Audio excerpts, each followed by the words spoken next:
함께 사도신경으로 신앙 고백하시겠습니다. 나는 전능하신 아버지 하나님, 천지의 창조주를 믿습니다. 나는 그의 유일하신 아들 우리 주 예수 그리스도를 믿습니다. 그는 성령으로 잉태되어 동정녀 마리아에게서 나시고 본디오 빌라도에게 고난을 받아 십자가에 못 박혀 죽으시고 장사된 지 사흘 만에 죽은 자 가운데서 다시 살아나셨으며 하늘에 오르시어 전능하신 아버지 하나님 우편에 앉아 계시다가 거기로부터 살아있는 자와 죽은 자를 심판하러 오십니다.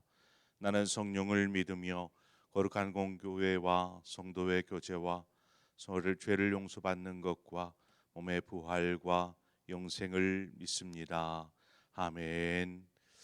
우리 함께 찬송가 483장 찬송가 483장 구름 같은 이 세상 모든 부귀영화 우리 함께 찬송하도록 하겠습니다. 찬송가 483장입니다.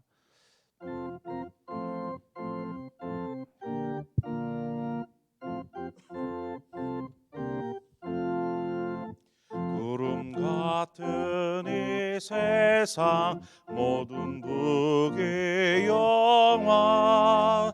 나는 분토와 같이 내어버리고서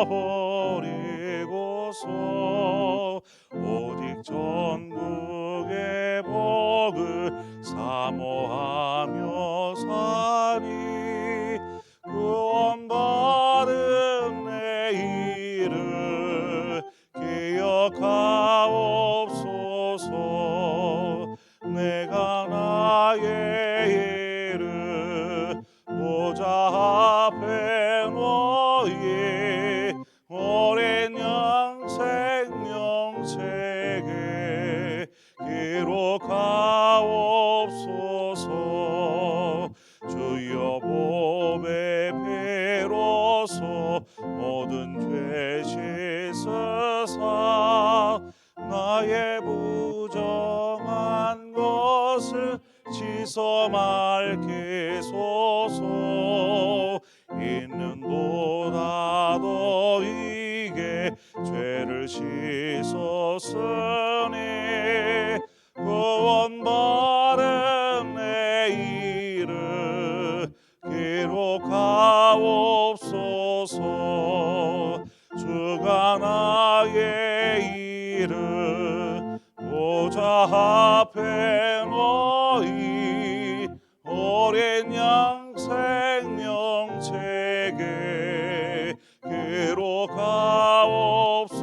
기록하옵소서. 죄가 하나도 없고 아무 병도 없는 영화롭고도 밝은 천국 올라가서 주와 함께 그곳에 길이 살겠으니 이런 소망의 삶은 참된 행복이라. 주가 나의 일을 보좌 앞에 놓이 오랜 양 생명책에 기록하옵소서.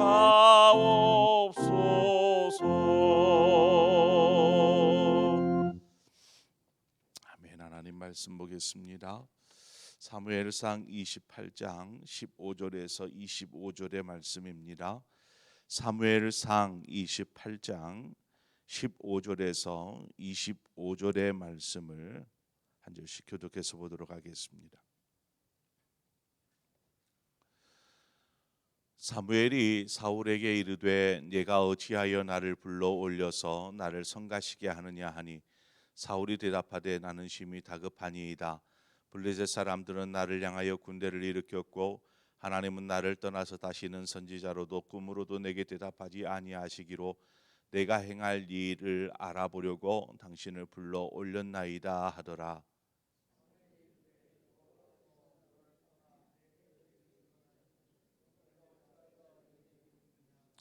여호와께서 나를 통하여 말씀하신 대로 내게 행하사 나라를 내 손에서 떼어 내 이웃 다윗에게 주셨느니라.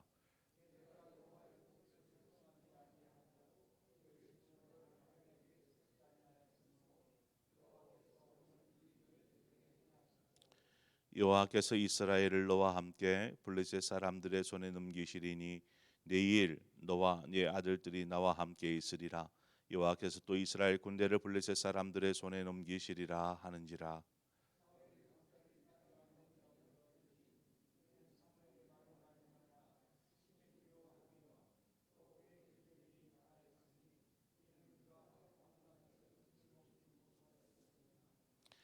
그 여인이 사울에게 이르러 그가 심히 고통당함을 보고 그에게 이르되 요종이 왕의 말씀을 듣고 내 생명을 아끼지 아니하고 왕이 내게 이르신 말씀을 순종하였사오니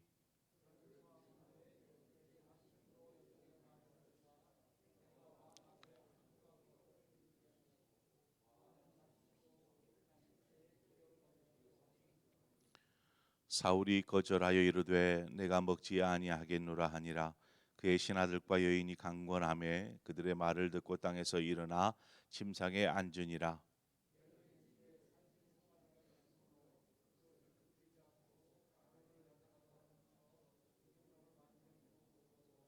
함께 읽습니다.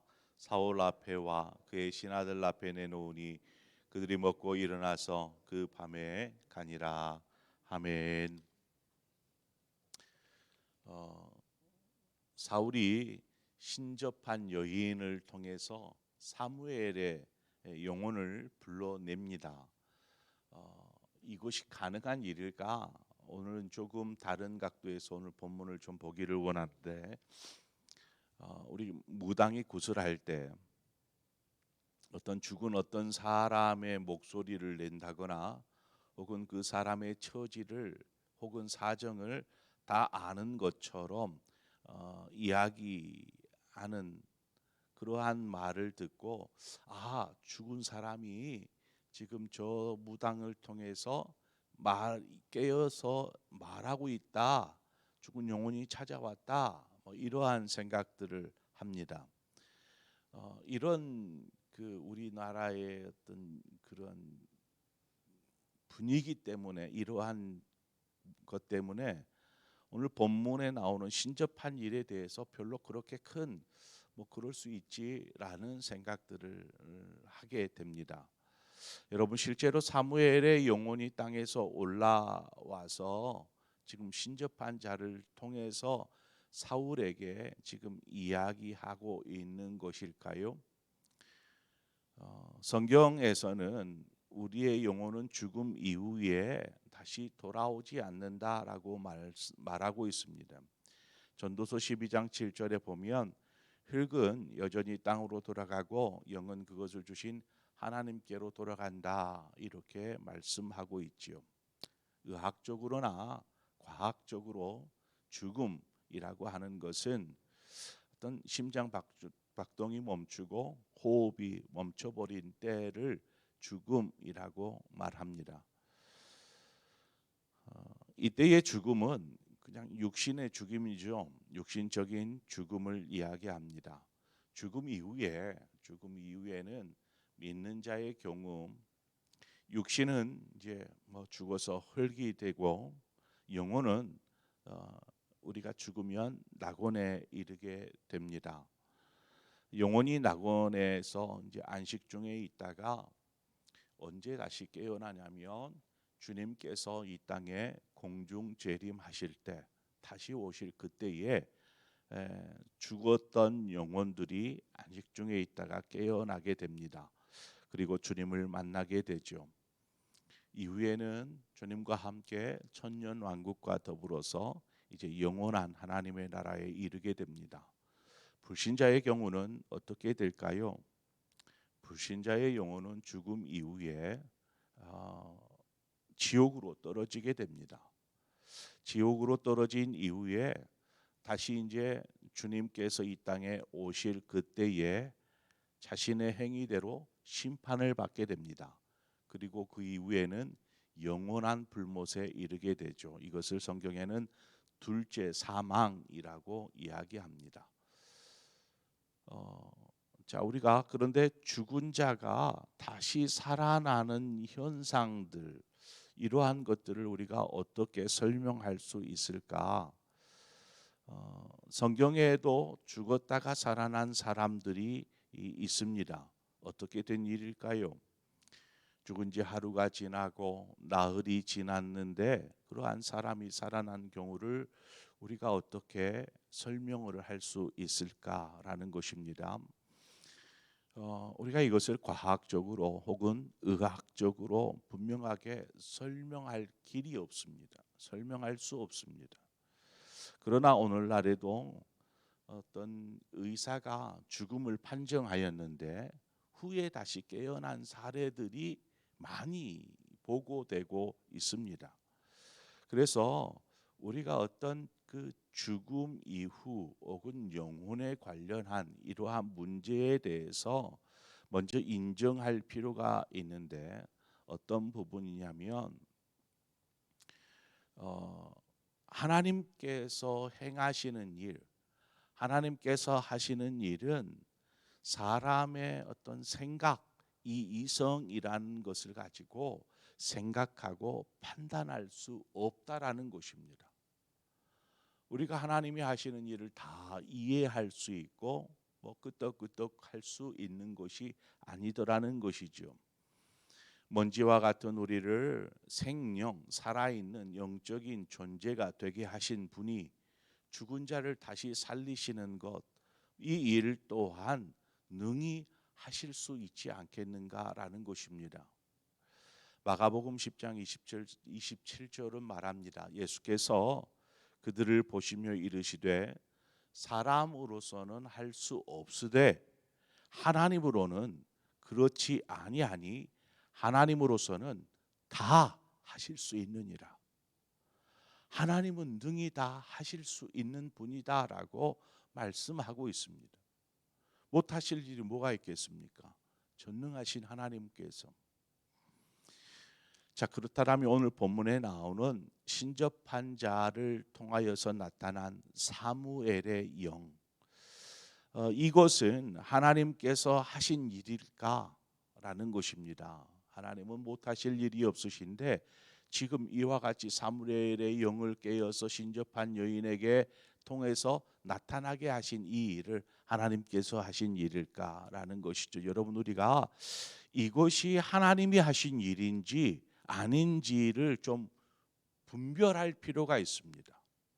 어떤 영적인 일도 분별력이 좀 필요한데 하나님의 영광을 위해서 하나님께서 그 영혼을 살리실 수도 있고 깨어낼 수도 있습니다. 그렇지 않고 뭐 그 자리에서 예를 들어서 사도행전에 보면 아나니아와 삽비라와의 이야기가 나오지 않습니까? 이 두 부부의 이야기, 베드로 앞에서 어떻게 됩니까? 그냥 그 순간에 꼬꾸라져 죽습니다. 그러니까 하나님께서 영혼을 데려가시기도 하고 또 살리시기도 하고 유지할 수도 있고 이처럼 하나님은 능히 하실 수 있는 분이다라는 것이죠. 그래서 이 일이 하나님께서 하신 일인가 아니면 그렇지 않은가라는 분별력이 우리에게 필요합니다. 그래서 우리가 어떤 것으로 하나님이 하신 일이다라고 분별할 것인가, 이 부분에 대해서 우리가 하나님의 영광을 위해서라면 하나님께서 행하시는 일들을 볼 수 있는데 우리가 성경에 나오는 주님께서 죽은 자를 살리신 일들, 이러한 모든 일들은 그냥 사람의 영광을 취하고자 함이 결코 아니더라는 것입니다. 베드로나 바울도 마찬가지입니다. 이 모든 것을 통해서 하나님의 영광을 드러내기 위함이었습니다. 이처럼 하나님께서 그냥 아무 이유 없이 죽은 자를 다시 모든 창조 질서를 좀 어그러뜨리듯이 살려내시고 하시지는 않습니다. 그러나 그 일이 하나님의 영광과 아무런 연관이 없다면 그것은 하나님이 하신 일이 아닙니다. 하나님의 이름이 드러나지 않고 그 영광이 드러나지 않는 그러한 영적인 일이라면 그것은 하나님이 하신 일이 결코 아닌 것이죠. 그것은 그럼 누가 한 걸까요? 사탄과 마귀가 한 것입니다. 사탄과 마귀도 영적인 존재이기 때문에 어떤 능력을 가지고 있습니다. 그래서 본문의 사무엘의 영혼을 불러오지만 그것이 실제 사무엘의 영혼이 아닌 악한 영, 거짓된 영이다라는 것입니다. 그래서 고린도후서 11장 14절은 말합니다. 이것은 이상한 일이 아니니라 사탄도 자기를 광명의 천사로 가장하나니 말씀합니다. 그러니까 사탄도 어둠의 권세 잡은 자도 이처럼 천사와 같은 모습으로 가장할 수 있더라는 것이지요.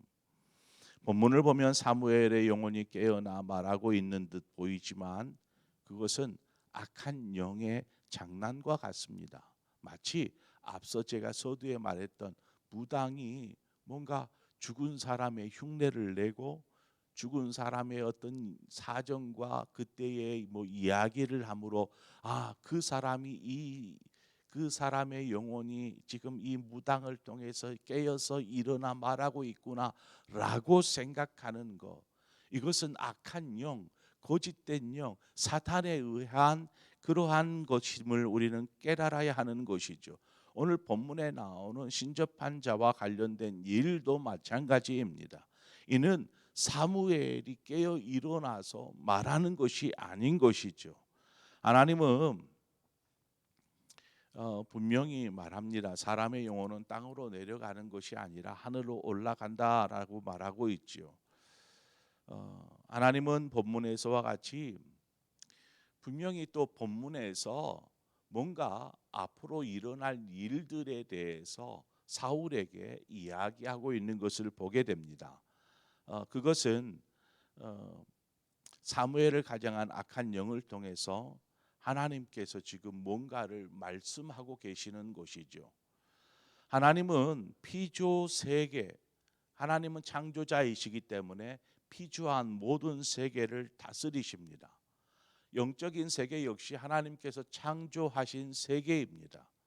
그래서 영적이든 육적이든 모든 세계를 하나님은 다스리시는 분이시죠. 그래서 악한 영을 통해서도 하나님은 하나님의 뜻을 말씀하실 수 있다라는 것입니다.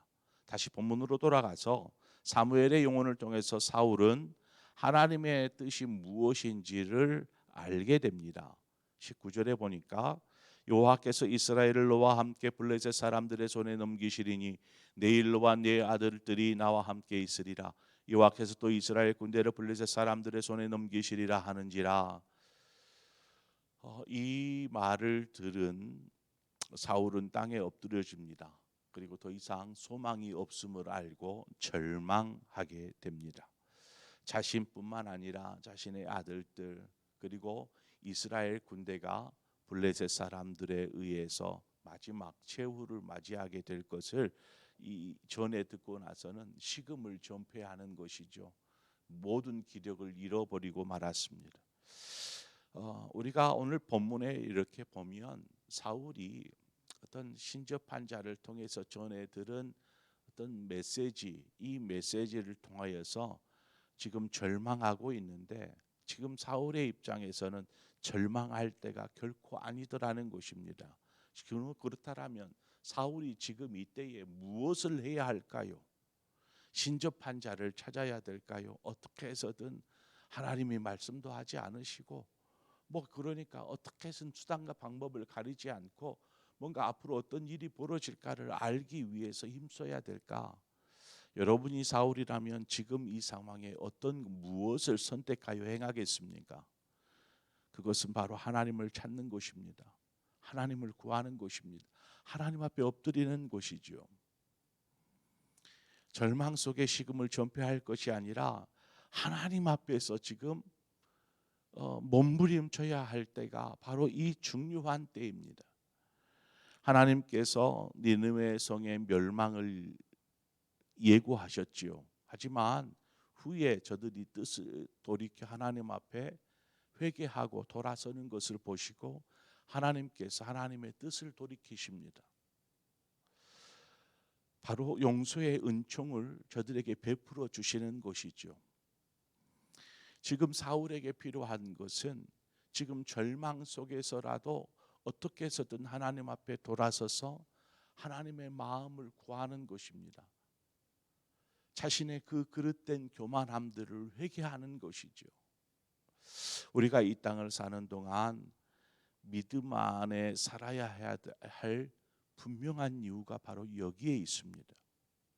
우리가 믿음에서 떠나 어떠한 거짓 앞에 엎드릴 것이 아니고 어떤 악한 영의 권세 아래 그냥 다스림을 받는 삶이 아니라 우리는 하나님의 다스림을 받는 하나님의 자녀임을 알고 우리가 설령 하나님께로부터 멀어져서 하나님의 음성이 들리지 않고 하나님의 뜻을 알 수도 없고 그저 그냥 마냥 우리의 마음대로 살다가 고통과 절망에 빠져 있을 때에 우리가 해야 될 일은 나는 안 되는 거나가 아니라 하나님 앞에 엎드리는 것, 하나님 앞에 서서 하나님의 뜻을 구하는 것, 그것이 최선이고 마지막 방법이더라는 것입니다. 우리가 이것을 잊지 말고 오늘을 살아갈 때에 오직 하나님만을 의지하고 하나님만을 믿고 나아가는 삶, 바로 이 삶이 저와 여러분의 삶 가운데 있기를 축원합니다.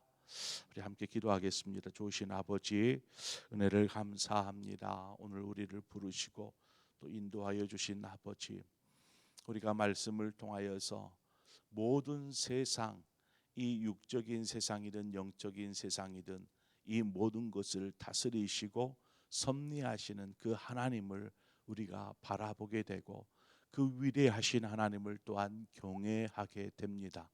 아버지, 우리가 이 땅에 사는 동안 많은 일들로 희망을 찾지 못하고 절망할 때가 있고 또 우리의 마음대로 때론 교만하여져서 우리 뜻대로 하고자 할 때에 하나님, 우리가 그 속에서 우리의 능력 밖의 일 만날 때 하나님 주저앉아 있지 않게 하시고 우리가 다시금 하나님 앞으로 돌아서서 하나님 앞에 엎드리게 하고 하나님을 구하고 하나님을 찾는 그러한 믿음의 삶을 살 수 있도록 인도하여 주옵소서.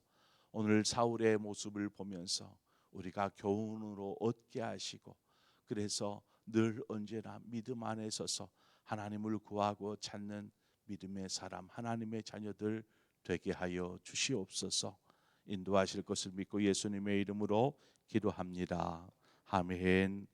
오늘 이 시간 우리 함께 한 마음으로 기도할 때에 말씀을 생각하면서 하나님 못하실 일이 없사오매 우리의 삶 가운데 일을 행하시고 또 우리의 영혼을 흡족하도록 하나님 강건하도록 붙잡으시고 인도하여 주옵소서.